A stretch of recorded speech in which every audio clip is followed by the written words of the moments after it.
के लोग भारत को एक संपूर्ण प्रभुत्व संपन्न समाजवादी पंथ निरपेक्ष लोकतंत्रात्मक राज्य बनाने के लिए तथा उसके समस्त नागरिक और राजनीतिक न्याय विचार अभिव्यक्ति विश्वास धर्म और उपासना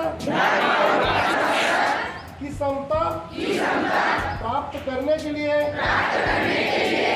तथा उन सब में व्यक्ति की गरिमा राष्ट्र की एकता और अखंडता बढ़ाने के लिए दृढ़ संकल्प होकर अपनी इस संविधान सभा में 1950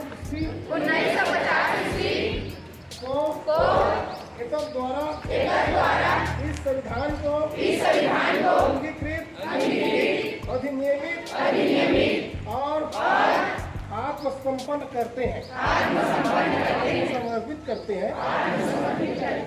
सावधान।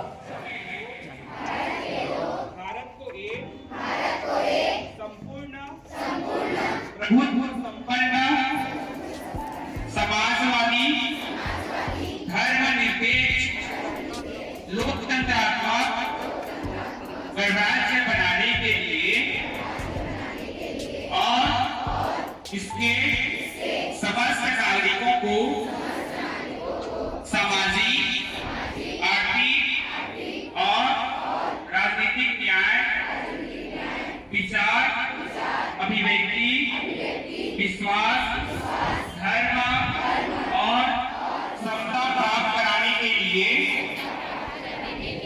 और उन सब में व्यक्ति की गरिमा और राष्ट्र की एकता और अखंडता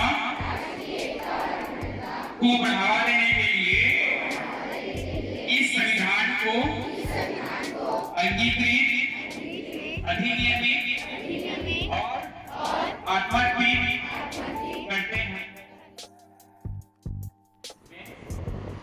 भारत का जो संविधान है ये प्रभावित कब हुआ?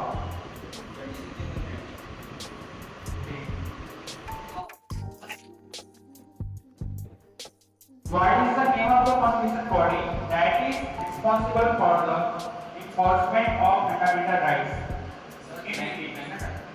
फंडामेंटल राइट्स मतलब कि मौलिक अधिकार को लागू करने के लिए हमारे संविधान में कौन सा बॉडी की जिक्र किया गया है?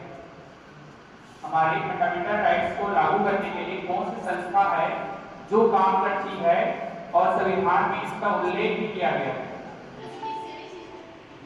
हाँ,